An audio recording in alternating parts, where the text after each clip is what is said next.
Okay, let's talk a little bit about testing then, shall we? Because we had FIA Formula 2, FIA Formula 3 testing on.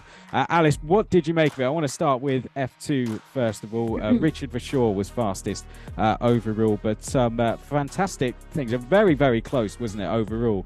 Victor Martins only 0.008 of a second behind Richard Verschoor, coming in as a reigning F3 champion.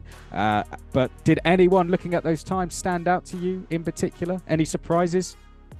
No, I mean it's hard to say. I always look forward to the start of Formula 2 and Formula 3. I love both championships. I think they produce great racing.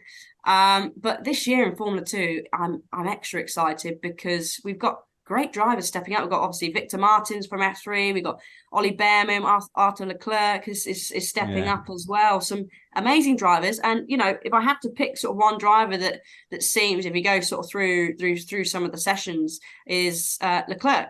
He struggles, and I think he probably was pretty disappointed with his season in Formula 3 last year. Racing with Prema in his second year of racing in the championship. I think he would have expected a lot more, and to be going in to the final round at Monza, the final race, being in one of those first, second or third sort of spots. And Ollie Bearman sort of outshone him, really, didn't he? To be fair, having a rookie teammate like Mr. Bearman is definitely going to be tough. But for him, he had a third and a fourth, and I'm not sure where the final day in the top 10 he was. Obviously on a different program, but he looked pretty strong. So if I had to sort of say to one driver that certainly stood out for me, it would be Mr. Leclerc.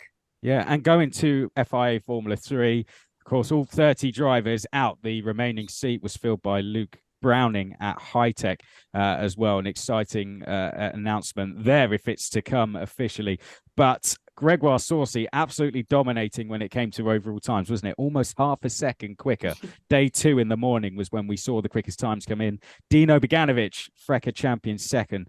Gabriele Mini up there in third. I mean, it was quite a lot of rookies up there in the top 10, wasn't it? Which surprised me a little bit, particularly Nicholas Solov, the young 16-year-old up there in 6th place. It was very impressive. But Gregoire Saucy, I mean, he didn't have the best season last year, did he? But do you think this could be his year? That's a solid start, given ART are, of course, reigning champions.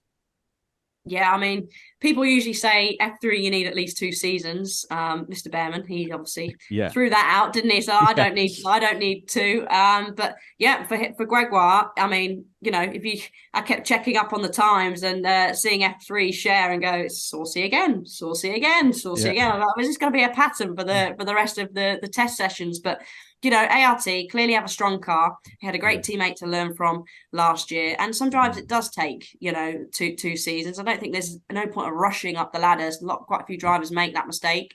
If they're not ready, don't send them up. But clearly he is feeling ready for this year. And looks pretty dominant so far. Yeah, very, very quick, wasn't he? And Gabriel Bortoleto, fastest on the last day as well, was one of the only drivers that was actually managed to beat him throughout all 3 days. So it's going to be a very, very exciting season, isn't it? I mean, from what we saw in testing, I think we're seeing 2 championships there that are pretty hard to call, particularly in F3, 5 different teams in the top 5. It's hard to pick any clear favourites, isn't it, when it comes to teams?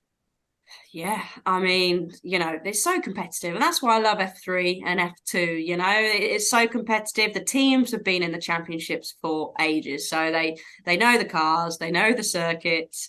And again, it's another. Got some great FRECA drivers stepping up. We've got the champion in Dino, got Gabriele Mini as well, and as you said, you mentioned Nicola Toloff from the F4 Championship, the champion there, stepping up. But I'm looking forward to Mr. Barnard.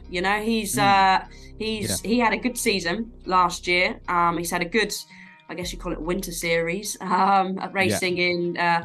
Formula Asia, I can't remember, it's changed names several times, hasn't it? Yeah, Middle East. So I'm looking forward to seeing how he gets on. He's had a few top 10s in testing. Was a young, quick driver when he was racing in cadets. I remember him storming through and taking quite some impressive victories. You probably will as well remember Chris in karting. So I'm looking forward to seeing how he gets on.